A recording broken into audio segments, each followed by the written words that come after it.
श्री गणेशाय नमः। श्री हरि विष्णवे नमः।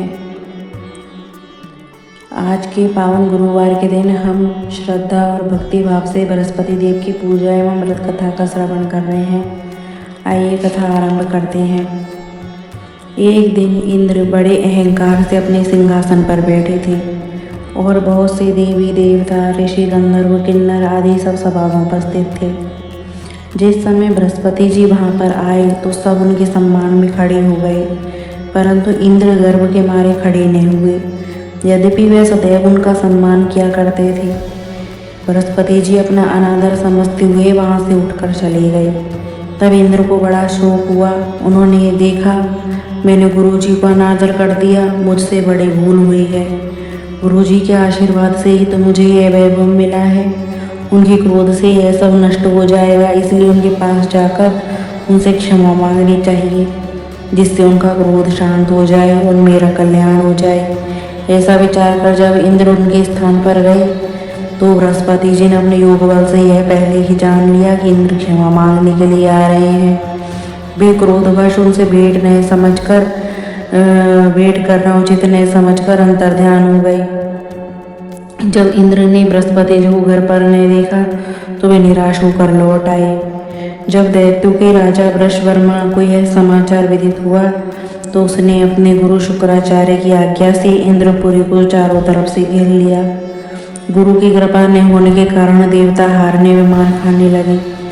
तब उन्होंने ब्रह्मा जी से विनय पूर्वक यह वृत्तांत सुनाया और कहा कि महाराज, दैत्यों से किस प्रकार बचा जाए।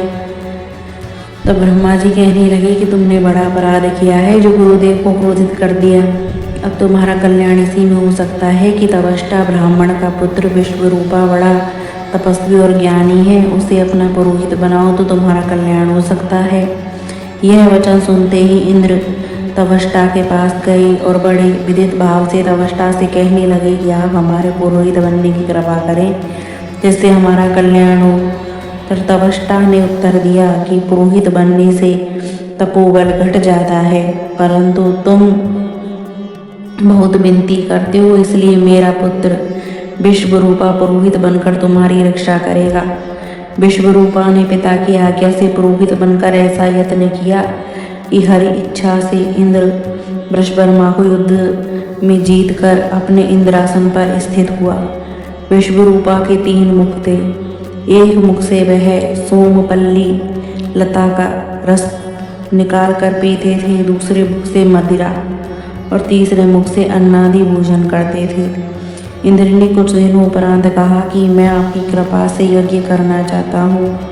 जब विश्वरूपा की आज्ञा अनुसार यज्ञ आरंभ हो गया तब एक दैत्य ने विश्वरूपा से कहा कि तुम्हारी माता दैत्य की कन्या है, इस कारण हमारे कल्याण के निमित्त एक आहुति दैत्यों के नाम पर भी दे दिया करो तो अति उत्तम बात है। विश्वरूपा उस दैत्य का कहा मानकर आहुति देते समय दैत्य नाम भी धीरे से लेने लगा। इसी कारण यज्ञ करने से देवता का तेज नहीं बढ़ा। इंद्र ने यह वृतांत जानते ही क्रोधित होकर विश्वरूपा के 3 सर काट डाले। मद्यपान करने से भंवरा, सोमपल्ली पीने से कबूतर और अन्न खाने से मुख से तीतर बन गया। विश्वरूपा के मरते ही इंद्र का स्वरूप ब्रह्म हत्या के प्रभाव में बदल गया। देवताओं के 1 वर्ष तक पश्चाताप करने पर भी ब्रह्म हत्या का वह पाप न छूटा तो सब देवताओं के प्रार्थना करने पर ब्रह्मा जी बृहस्पति जी के सहित वहाँ आए। तब ब्रह्म हत्या के 4 भाग किए, उनमें से 1 भाग पृथ्वी को दिया। इसी कारण कहीं कहीं धरती ऊंची, कहीं नीची और बीज बोने के लायक भी नहीं होती। साथ ही ब्रह्मा जी ने यह वरदान दिया कि जहाँ पृथ्वी में गड्ढा होगा कुछ समय पाकर स्वयं भर जाएगा। दूसरा वृक्षों को दिया, उनमें से गोद बनकर निकलता बहता है। इस कारण गूगल के अतिरिक्त सब गोंद अशुद्ध समझे जाते हैं। वृक्षों को यह वरदान दिया कि ऊपर से सूख जाने पर जड़ फिर से फूट आती हैं। तीसरा भाग स्त्रियों को दिया।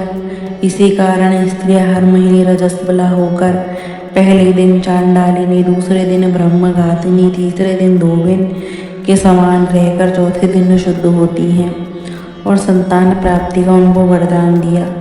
चौथा भाग जल को दिया, जिससे फेन और सिवार आदि जल के ऊपर आ जाते हैं।